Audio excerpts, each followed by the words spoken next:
Hello and welcome to Chain Reaction, a podcast of the Foreign Policy Research Institute.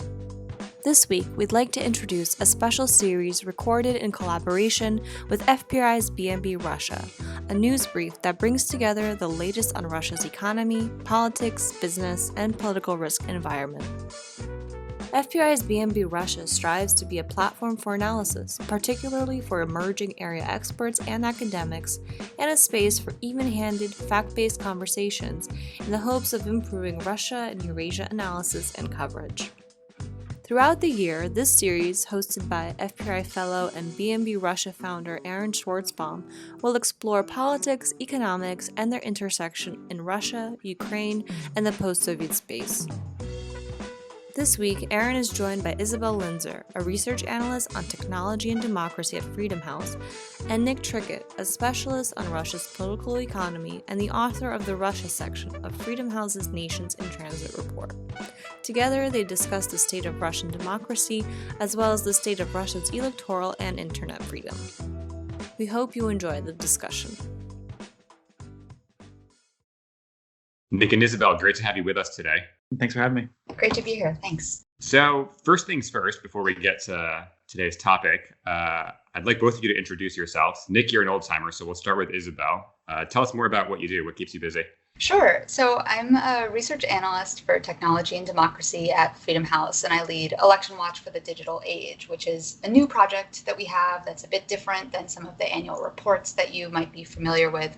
And we focus on the intersection of elections, internet freedom, and human rights. So in other words, we are tracking digital election interference, and we're publishing data and analysis to help people kind of wrap their heads around some of that jargon, internet shutdowns versus blocks, influence operations and disinformation, what all of that means for democracy and human rights. And so I'm here, as a non-Russia person, but we are covering Russia in this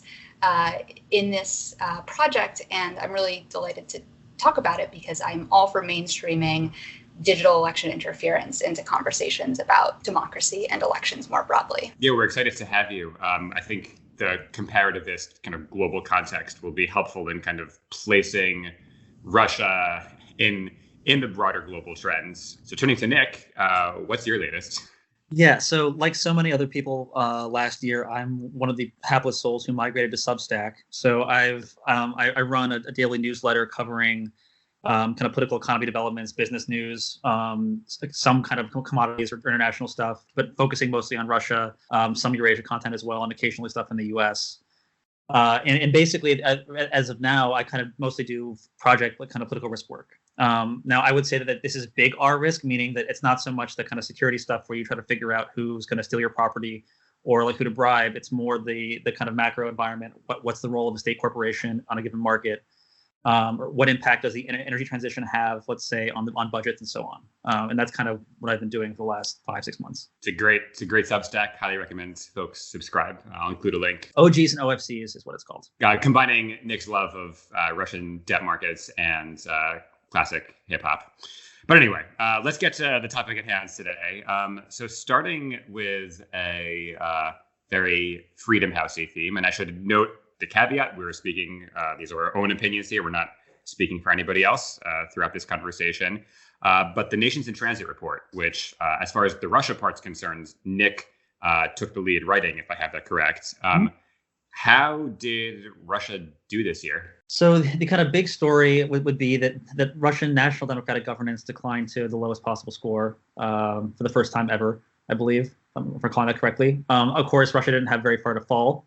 So in that sense, it did well because its relative decline was, relatively minimal. The big thing that I think we have to revise a little bit now, because the 2020 numbers would be different given what's happened since the end of 2020, was that we had civil society improving its score because of the resiliency of civil society to be able to organize and kind of pressure the regime despite the various measures they've used to suppress dissent, to harass organizers with Navalny and other people like him.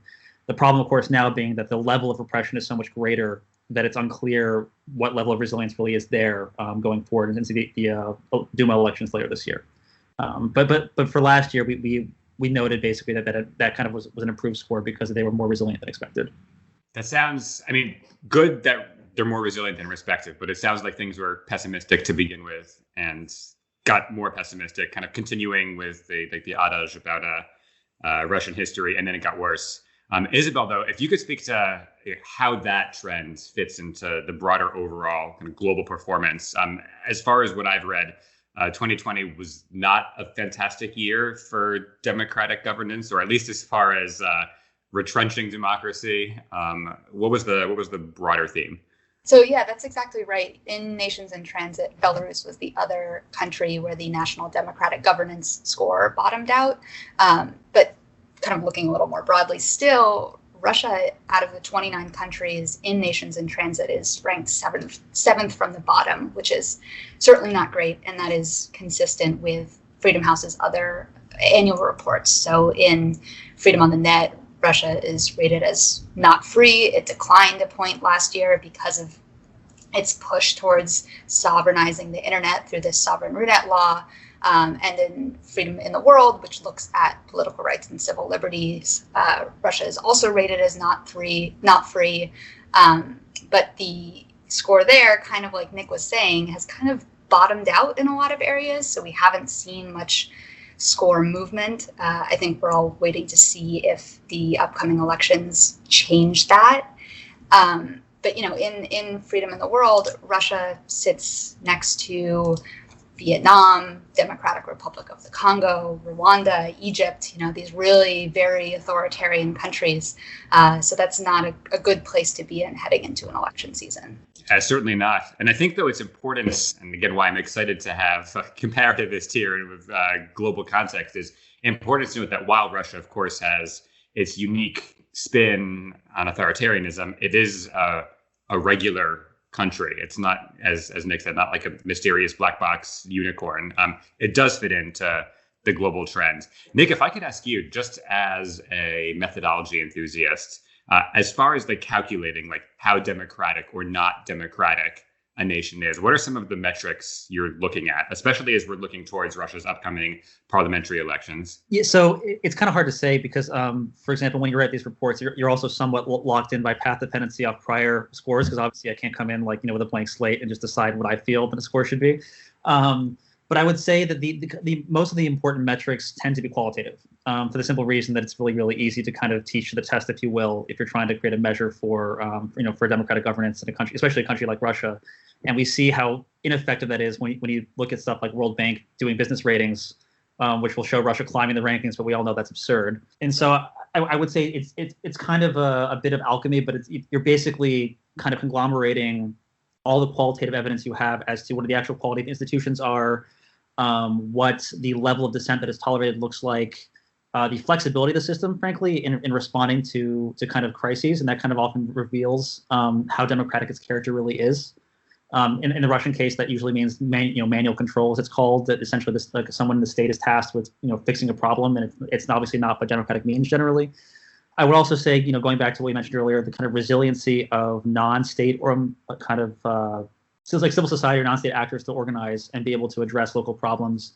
Local governance is kind of hard to measure insofar as if you're not actually doing on-site work in country, you're really stuck using news stories, and those are often don't necessarily tell the whole story. But you can usually infer basically what's what the level of quality of governance is. And so I would say that methodologically speaking, it's primarily a lot of kind of country knowledge, qualitative understanding of what you're looking at, and just trying to figure out how to parse what the trends are, because obviously the starting point for any given rating in a year has to kind of refer to the previous years leading up to it. Now, turning to Isabel and our next topic here, I'm going to call this controlling the uncontrollable with a big question mark. And I want to talk about some of the dynamics that we're seeing in Russia as we head towards these parliamentary elections. You're going to hear us in this episode, and I'm sure in many episodes to come before September, talking about the parliamentary elections. They're a big deal. But wanted to talk about particularly internet freedom in Russia. And then Nick, we'll turn to you after that to talk about, so what is Russia, what are Putin and co specifically, what are they trying to control? And do we think, and this will turn to both of you, do we think that's possible? So we'll start with Isabel. What's the broad trend? What's the broad trend here with internet freedom? So I'm really glad we're talking about this because there's a lot of big movement, I think, that we've seen recently in Russia on this front. often when I'm scrolling through the news or Twitter, when we're talking about elections and internet freedom, usually what comes up is internet shutdowns. That's kind of the big newsy thing. And that's actually a really blunt, unsophisticated tool. And so talking really deeply about this with Russia, I think, is important. We've seen internet shutdowns in Russia before around elections and protests, but they're usually targeted and local and not these wide-scale national blackouts. So what really we're seeing in Russia is they have made use of a huge range of tactics, blocking websites, removing posts from social media, using state-aligned media and paid commentators to influence the narratives that are out there, arresting people for speaking out online, and I could go on and on. But what you see is that the government comes at the online environment from every angle. So in many ways, it's nimble and kind of has its pick of the litter when it comes to what tools to implement, instead of relying on more blunt tools. I think in terms of the really big things to watch for, I want to point towards the news earlier this month that YouTube was deleting links to Navalny's smart voting site. Of course, that can impact organizing around the election, but it's also tied into some bigger trends that I want to zero in on. I just said that removing content is certainly a piece of how Russia controls the online environment. But Russia has also been going head to head with social media and tech giants recently. In the past couple of years, even, Russia's telecoms regulator has fined Google a couple times for refusing to connect to the regulator's registry of banned websites in order to filter search results.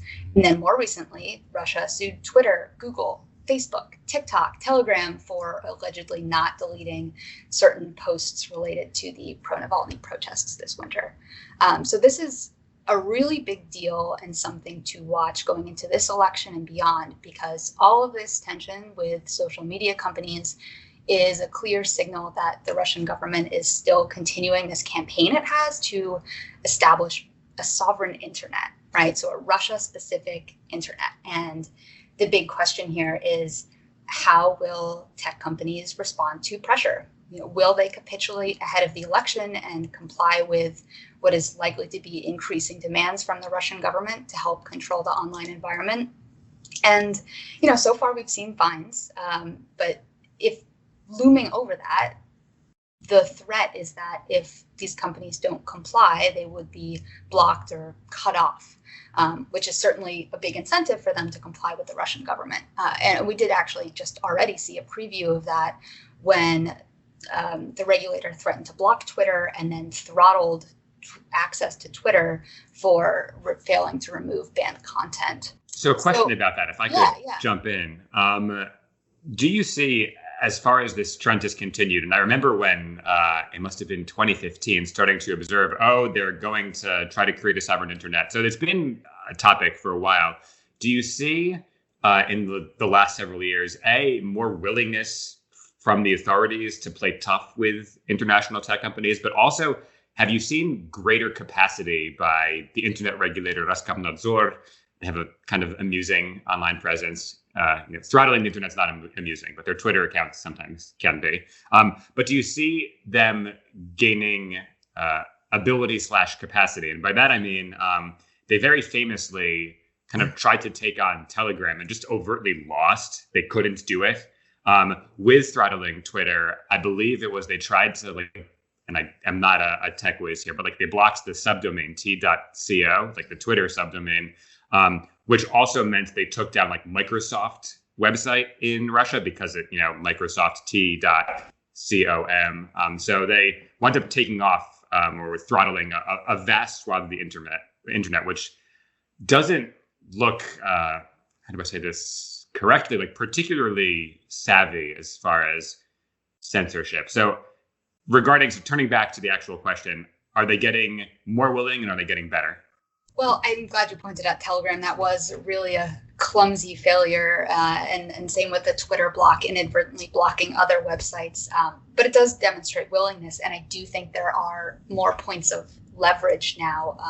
I think two in particular. One is the sovereign Runet law that I mentioned earlier, which is aiming basically to wall off the Russian segment of the internet, and it does this by giving the regulator more control over the country's actual physical internet infrastructure. I think often we forget, the internet has physical infrastructure and somebody has to control that. So that gives them another point of leverage. And, that was set back by the pandemic, the kind of timeline for implementing that, but it's still a relevant threat that's hanging over the heads, I think, of these tech companies. And the other piece is this new authority that the Central Election Commission can request the blocking of removal of content for illegal campaigning, and that request goes directly to the regulator, so circumventing judicial processes, and it could make it a lot easier and faster to remove content ahead of the election.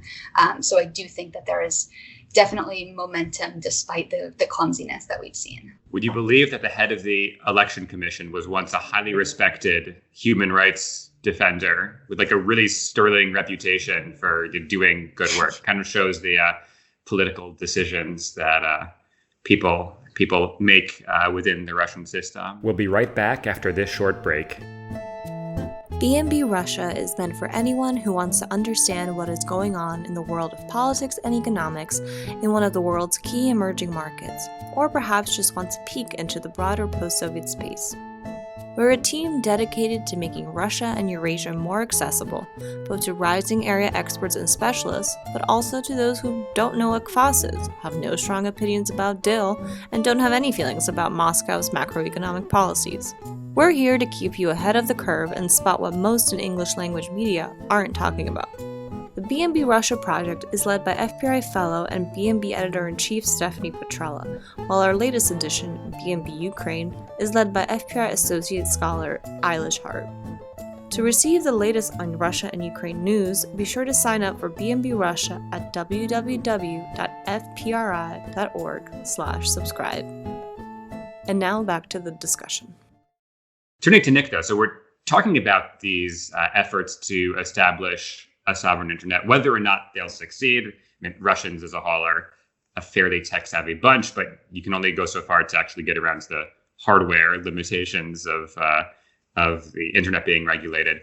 I guess the question is, given the extent to which they're going to regulate information, control the information space, what are the authorities worried about?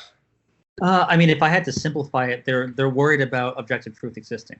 And obviously, it sounds like a bit of a hyperbole, but I think a great example of that, or way to think about it, is what's happening in the economy and the way it's related to the efforts to kind of manage the elections.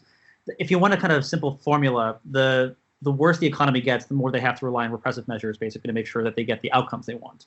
For the simple reason that if things are not going well economically, you cannot rely as readily on the apathy of the people who are suffering, right? And that was kind of an implicit part of the social contract the regimes relied on for most of the last decade. And it's something that kind of started falling apart in the later part of last year because of the massive price inflation seen for basic goods, usually mostly foods, but also in housing.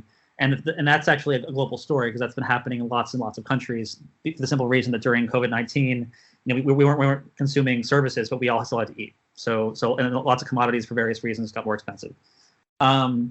And so it's reached the point where, because of how limited the economic measures have been to actually address the problem, or else how ineffective they've been, they've mostly relied on price control measures that just don't work. They're now actually they've essentially passed legislation to punish people for price speculation, which is like a Soviet era holdover in which you essentially blame individual businessmen, or in this last week, Mishustin blamed greed amongst businessmen for price increases. For the failings of the system, or else for factors they can't control, and that's increasingly happening. So I would say the basic problem they have is that while they dominated legacy media, so TV stations and the kind of print outlets, they obviously lagged on the internet, which has become an increasingly important source of information in the last 10 years. And so the last kind of 4 years, if you will, of slow and steady efforts to censor the space correspond to their need to be able to kind of control and manipulate opinion if they're not able to produce support amongst the population using other means, in this case, economic growth or just stability of incomes. And that's also why you're seeing a kind of scramble amongst the systemic parties, most of the Communist Party, but systemic parties, to essentially isolate the members of the systemic opposition who are saying stuff about what the regime's doing wrong that are out of bounds. So there's kind of like an expanding attempt to just cut off the discourse and control it as much as possible and reduce it to as small as a kind of center of I guess I would say like center of information as possible in Moscow or else in the regional governments. And so I think that the basic answer to your question is that they simply, because they cannot fix things, they have to make people think they're being fixed. Gotcha. Isabel, you had a point. Yeah, on that point about controlling discourse, which I very much agree with, one of the things that the Russian government benefits from in terms of this nimbleness and many different tools that I mentioned is that it can avoid getting its hands as dirty, as obviously as you might see in another country. We've all seen the news in Myanmar that after the election and then after the coup, there's internet shutdowns every night. And that's very obvious, creates a lot of backlash, right? But the Russian government really benefits from kind of doing all of these legally and subtly and allowing the regulations to create a slower kind of chokehold on the information space. I think what happened to Medusa is a great example of that, where updating a law that then really restricts the ability of one of the, a really important independent news site to operate properly, and will probably drive away some of the readers or advertisers or others that might engage with Medusa. I think that's a great example of how the Russian government can kind of use these subtle tools to just set up an environment that kind of eats itself from the inside, so that they don't have to go in and necessarily shut down Medusa themselves. That's being executed by the environment that they're operating in. Yeah, and I think to build on that, the more that they can separate people from really being able to see the full picture of what's happening nationally, the easier it is for them to rely on the kind of mobilizational resources they have to make sure that they ensure the vote counts that they need. So obviously you have administrative resources like denying someone access to the ballot in terms of being a candidate, right, or trying to control the party lists at the regional level. The other side of that, though, is using state companies or companies that are close to the state to essentially try to force their employees to vote. And that's one of the most important ways of actually generating the vote totals you need in the regions in Russia, because of how big those companies are, many of them. And so I would say that like the more that they can manufacture apathy through people's kind of divorce from what's happening, the easier it is to rely on the mobilizational tools that they have available. Manufactured apathy, I think, is a great term for the dynamic that might be going on. I just wonder with smart voting, and we'll go back to internet freedom in a second, because I actually have a question about this for Isabel. But given smart voting, which centers on basically picking a candidate that is not United Russia and voting for that candidate, regardless of which party, it may not lead to an anti-systemic result, but it will be embarrassing for United Russia. Do you not see there's maybe a problem with Russia's authorities in the sense that when it comes time to vote, they can do all they want to stop smart voting, but the United Russia candidates are going to have United Russia next to their name, and people can still be apathetic and disaffected and not politically engaged and just not vote for United Russia. I guess the question is, to what extent can they actually limit and put the squeeze on smart voting? So the short answer is I don't really know how they can stop it from happening, though obviously it entails a level of organization that's disrupted by what's happening with their attempts to go after Navalny's team and basically everybody who's kind of similarly minded. But I would say that kind of fits in with the point I raised earlier, that they're trying to essentially like silence the voices from the systemic opposition that would actually pose a real threat. So in a sense, if they can make it seem like all the systemic opposition are the same as United Russia, it kind of defangs the actual effect of smart voting. And further, they're obviously trying to stretch the resources they have in terms of the access to vote. So that's why they're trying to get people in Donbass with Russian passports to vote for a UR candidate that will then join the Duma as a way to just sneak in another seat, right? It also kind of gets a bit complicated when you talk about the single mandate seats where you're not really running on a party list. It's more about the individual candidate. So you have more, I would say, leeway there to see your candidates perform well, because United Russia is relatively good at least at the public-facing kind of PR side of trying to be a party of local issues when it's important to be. I think that the bigger problem that you're pointing to, though, is that smart voting can still have a big systemic impact, because the result is that parties that are otherwise systemic opposition can, at a moment's notice, suddenly become much more salient or powerful politically, at least in the short term, if they were to receive a massive inflood of voting.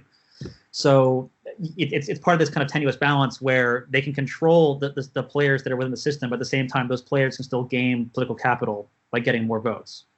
Yeah, and I think the other issue that may be facing the Kremlin is the more subtle tools they're using, the more kind of nuance and less strong arm, more kind of peripheral. We're going to put a finger on the scale lightly. I think the more administrative resources and resources in general it takes to actually manage all of those smaller moving parts versus just smashing a fist down. But for more regional context, there's talk that Russia is sovereign internet. Russia wants to be like China. Russia is becoming China. I think Russia's becoming Russia. So I guess the question is, as far as internet freedom is concerned, how does Russia fit into the global picture? If there's a spectrum of internet freedom, how do we situate Russia? Where do we situate it? So Russia has a lot of restrictions on internet freedom, to kind of put it simply. I think it is meaningfully different from China. You brought that up as a comparison, and people definitely do talk about that comparison with this sovereign internet question. But folks in Russia, younger people especially, do understand a lot more what freedom looks and feels like, and are more willing to protest. We certainly saw that this winter, and we've seen it in the past. And so those who do oppose the regime have already used the internet for mobilization. And the exceedingly tight grip that China has on online information and through the Great Firewall is probably not politically viable in Russia in the same way. I'd be really interested to hear Nick's take on that. I think there are a lot of ways that it can get a little bit closer to that. I keep talking about this sovereign internet thing, but it's very real. And I think Russia's in a good point of leverage. We have seen this kind of situation happen in other countries, and social media companies have capitulated. We've seen it recent actually in Vietnam. In 2020, the government throttled access to Facebook because the company refused to remove content, and then Facebook eventually did agree to the censorship demand. So I think there are those places where Russia can still exert more control, but I don't see us getting to a level where the internet just isn't even a viable option for these kinds of conversations. Yeah, so I guess to respond to the kind of comparison with China, I think it's definitely the case that it's hard to say going forward because we're kind of in new territory. I think that, like Mark Galeotti's own kind of a description of it was basically that the era of postmodern authoritarianism in Russia is kind of over, and we're entering a period of just full frontal authoritarianism, if you will, right? They're not trying to disguise what they're doing anymore. So in that sense, I think it's hard to say what let's say 4 or 5 years from now look like, because that's a different trajectory in terms of the information space and even their approach to the internet, despite these kind of slow-moving attempts to restrict access to it. I would say that I don't think it's politically viable to take the same approach for the simple reason that Russians don't have this like suffering gene that allows them just to absorb declining living standards indefinitely without some kind of reaction. The very fact that the payments from the social spending that was announced by Putin back on the 21st of April are timed to go out by mid-August is literally designed to make sure they get the votes come mid-September. And so they're very cognizant, I think, of the interplay between how bad things have gotten economically for people and their quality of life, and the extent to which they can kind of restrict things. Now, obviously, I think that there is a lot of scope for them to restrict the internet, right? So I'm not saying that that's not going to happen, but to give you a kind of flavor of how bizarre or where the debate kind of gets in Moscow, you already had members or at least one member of the Duma from, I believe, the Liberal Democrats, so-called, basically suggesting that they reintroduce exit visas so that people would have to apply for a visa to leave the country. Now, their logic behind this was, it'll help develop domestic tourism, but the reality is obviously it restricts movement, and that's a very, very blatant measure that the government expressly shot down once it was proposed. So there are still kind of undefined limits to what they'll countenance, but I would say that there's definitely a greater willingness now to restrict the information space for the simple reason that I think they have to. The scary part of that is that the harder they make it to actually figure out what's happening in the country, just by reading the news, for example, which is a problem I'm struggling with at the moment, and it's something to worry about now that the Times has been named a foreign agent as well. the harder it will also be for them to know what's going on in the country. And so they're actually also diminishing their own ability to monitor what's happening, to the point where now the government kind of created a coordination center during COVID. What it really is essentially a platform for the Prime Minister, Mikhail Mishustin, to coordinate activities between different agencies for the quote unquote crisis response. I say quote unquote because they did nothing in practical terms in many cases. But really what it's becoming is a kind of agglomeration center for data, in theory, that allows them to head off regional dissent or local dissent in various contexts to try to make sure that it doesn't become a problem for Moscow. The more that they do to stop people from knowing what's actually happening, without it being filtered through some kind of state, either owned or pressured source, the harder it is to know what the quality of the actual data is they're working with.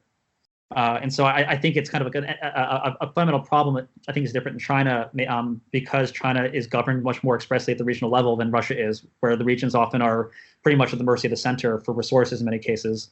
They've created a system in which this steady curtailment of the information space actually poses governance risks in the long run. It's one of my favorite lines, that measures that become targets stop being measures. And I think there's some politics involved in incentives to not have problems. And I think, they're blinding the population can also lead to authorities blinding themselves. We'll take a couple more minutes and, per tradition on the podcast, discussing as the last question a topic that really should be an entire book. So the question is, given all that's going on one hand, do you see these just overtly authoritarian efforts to cut back speech on the internet, to curtail the ability of citizens to organize themselves? And yet, on the other hand, you see authorities really sweating over election results and thinking about, okay, how do we get the right election results? So the hot topic question of the day is Russia still a democracy? And what does that even mean? So any thoughts on the matter? So short answer, no. It hasn't really been one functionally since probably I'd say about 2013, in terms of the changes that happened after the Bolotnaya protests. But more so than ever, I would say it's gone from. It's highly managed, but it's reached a kind of crisis point because they can't really generate the same turnout that they used to be able to generate. Right? They don't have a big event to get people out to vote. They don't have excitement. They don't have rising living standards. So the problem is that I don't think the regime is really worried about legitimacy in the way it was, let's say, in the late 2000s or even early 2010s. But if people don't actually vote, and it's obvious that a minority of the population took part, then obviously there's not really any legitimacy to the process whatsoever, and so it invalidates the entire purpose of having them to begin with. It also, I think, the other problem they have is that the electoral process has theoretically kind of become a way to recruit people into the political system and to kind of navigate and manage the cadre politics at the local and regional level going into the center. Because obviously individuals who are adept at navigating the agencies and ministries at the regional level can find themselves in Moscow. People who might not necessarily be public household names for Russia's experts even still might actually be able to exert some kind of sway in their hometown or region by playing that game. But that becomes harder and harder if the elections no longer serve any meaningful purpose to that end, right? Because one of the ideas originally was, around 2018, after Putin was reelected, was to try to make sure that the primary process, for example, was used to weed out weak candidates from United Russia. They wanted to present the public the idea that they were trying to serve them better, in part because, for its many problems and inefficiencies and weaknesses, that is a point of public interface with politicians that does take place on a relatively regular basis, even if the forums are stage managed. So I think that what's interesting now is that they more than ever have to find ways to generate a level of enthusiasm that at least offers legitimacy to the idea that elites have some sort of relationship with the public. Whether or not we can call that legitimacy in terms of democracy, I think is a different problem. At a time when they can no longer really provide material benefits to the public in many cases, and so that's why I think this is such an intensely important election cycle for them. It's because things have never been this bad really since 2008. The income levels now in the country are back to where they were during the global financial crisis. I'm also going to have to go with no here, and shifting from my internet freedom to my elections hat. These elections are not intended to be democratic, and it's such an important reminder that, one, elections themselves are not inherently democratic, and two, they don't have to be democratic to matter. These elections being anti-democratic doesn't mean that legitimacy is irrelevant. We see authoritarians around the world hold elections knowing that abiding by that democratic norm by letter and not in spirit still gives an important kind of veneer of legitimacy, both domestically and abroad. It can just spark less backlash, simply enough. It makes it a little bit easier. And even in those contexts, elections can still be a good diversion for people domestically and also offer at least some semblance of an outlet for grievance. I think what really makes that clear in the Russia case, that legitimacy still is an important piece, is that we have seen what we might call selective repression, where there have been these targeted efforts against Navalny's team and his supporters, and even sometimes the systemic opposition. Putin can't go full-on Belarus-style repression because he does need some support because it's an electoral autocracy. So instead, these kind of selective methods, again, very much paralleling how the Russian government treats internet freedom and using these subtle methods of control instead of blunt internet shutdowns. It's very much the same thing. And I think all of that does come back to the importance of legitimacy, even in an undemocratic electoral situation. Very well put. We'll continue to cover the run-up to the parliamentary elections throughout the next several episodes. I want to thank both Isabel and Nick for coming by today. This was a great conversation, and we'll continue to bring you more.